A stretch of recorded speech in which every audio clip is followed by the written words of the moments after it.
Perlawanan antara Irfan dan Wais.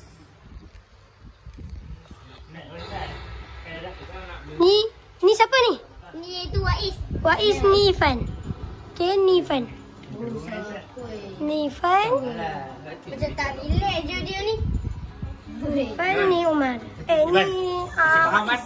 Okay. Kau faham sama dia, Man? Ui, tekan je, tekan. Ui, merah ni. Tekan.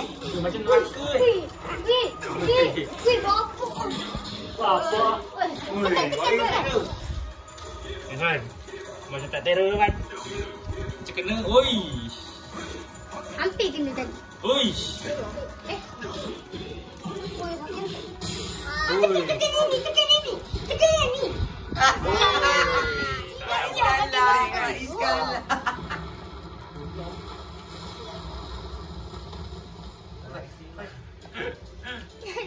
Nanti tekan yang ni. Yang merah nanti tekan yang ni. Tekan. Ui.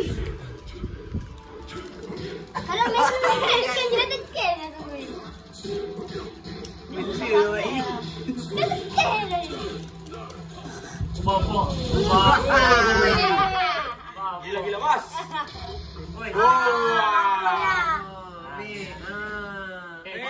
Siapa tekan ni?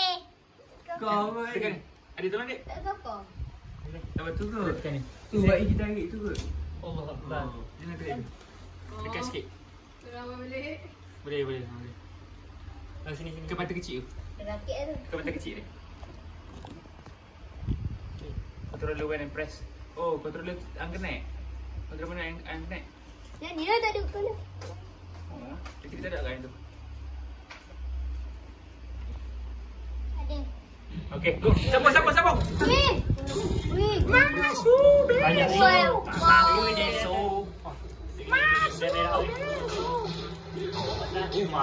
Ui, satu sama. Bukan serius eh?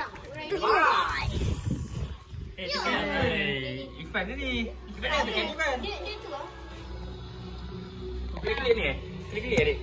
Saya bateri ke apa? Bateri ke pakai wire adik? Ada satu wire ke? Ada satu. Bateri.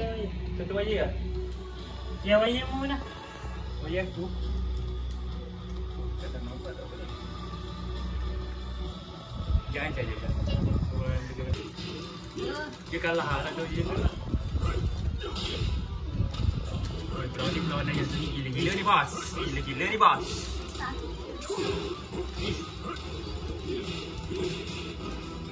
Tekan apa? Jangan tekan itu. Tekan kecil tak payah. Ni tekan yang kecil tu. Siapa? Irfan. Perlawanan ni. Dia menang ni. Oleh. Ken. Siapa pula? Saya pula. Saya rakit pula. Siapa ni? Siapa menang? Irfan. Hah?